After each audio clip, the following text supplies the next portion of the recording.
All right. So back with agricultural states, again, the Sistine Chapel. Um, so religion in agricultural states um, they're typically what's known as ecclesiastical religions. And ecclesiastical religions combine governmental and religious authority. There's no separation between the two. Um, Places that practice this would be Mesopotamia, Egypt, China, Greece, Rome, Mesoamerica, or South America. Um, they integrate political and religious functions within the society, and most say rulers have divine authority, which can also be referred to as the divine right of kings. Um, these religions have divine rulers. They have priests, so all of their um, religious practitioners are full time. Again, this is because people don't have to all be working at subsistence activity in agricultural societies. Priests standardized um, and standardized religious beliefs and practices. Sorry. They presided over state organized rituals. Um, they had religious texts which were interpreted in a standard format by priests.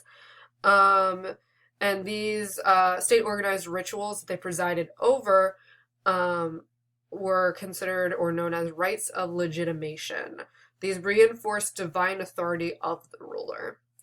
And this could include Mayan and Aztec sacrifices.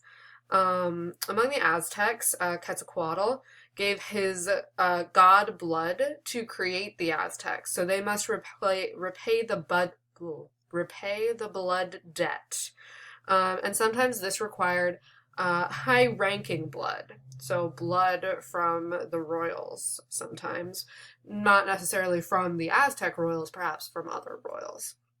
But sometimes Aztec royal blood was necessary.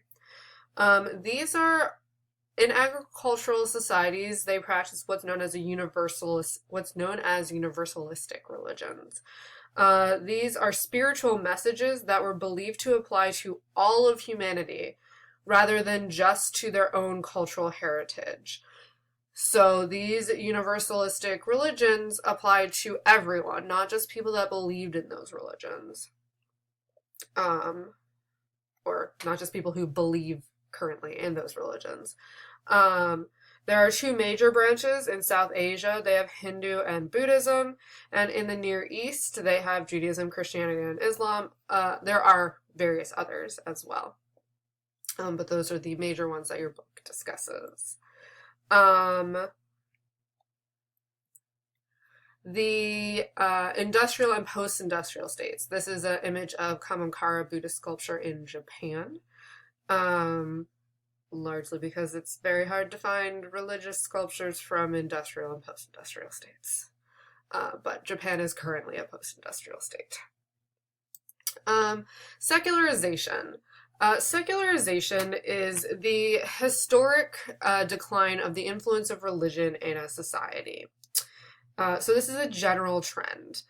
Since the Renaissance and Enlightenment periods, Western industrial states have experienced secularization. Scientists like Galileo and Darwin developed ideas that challenged doctrines. Secular philosophers like Machiavelli, Hobbes, Locke, Rousseau, Voltaire, they proposed natural, aka non-supernatural, scientific explanations of the natural and social worlds. For example, most people in our society, when we get sick, when we get sick enough, we go to see a doctor. To an extent, we'll just stay at home and tough it out or take more vitamins or something like that. But even based on the fact that we're taking vitamins that are provided to us from pharmaceutical companies, when we get sick, we see a doctor.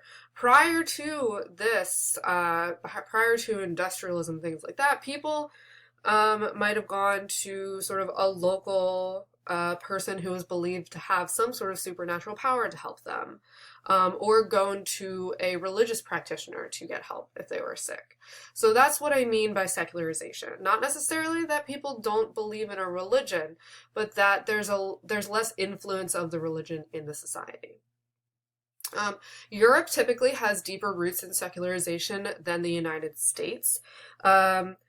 This is particularly because Europe has had generations of genocidal religious wars, and political leaders and intellectuals were very anxious to escape from them. The U.S., on the other hand, was founded with religious freedom, sort of, and we didn't experience religious wars. More people in the U.S. participate in religious activities than in Europe.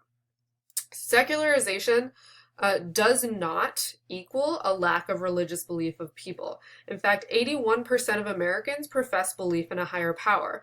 That means that America is one of the most religious societies in the world.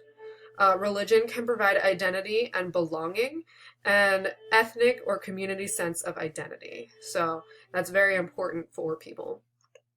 Socialist states attempted to eradicate religion as it promotes inequality. This wasn't successful. For example, the former Soviet Union still had 40 million Russian Orthodox members of the Russian Orthodox Church, 600,000 Protestants, and 45 million Muslims. So I hope I said that right. 40 million Russian Orthodox, 600,000 Protestants, 45 million Muslims. So the eradication of religion did not work out for them. In Japan, they are traditionally Shinto, Confucianist, Taoist, and Buddhist. It's very much tied into the Japanese cultural identity. So Japan has very much secularized. However, people still go to Shinto and Buddhist shrines for life cycle rites, like weddings and things like that, or even just on certain days of the year. In fact, religion wasn't even a word in Japanese until Western contact.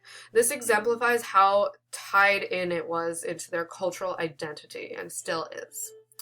That's the end of the religion lecture. You can move on now to the aesthetics, art and music lecture, which should hopefully be a little bit shorter than this one. And also look on Blackboard for your assignments.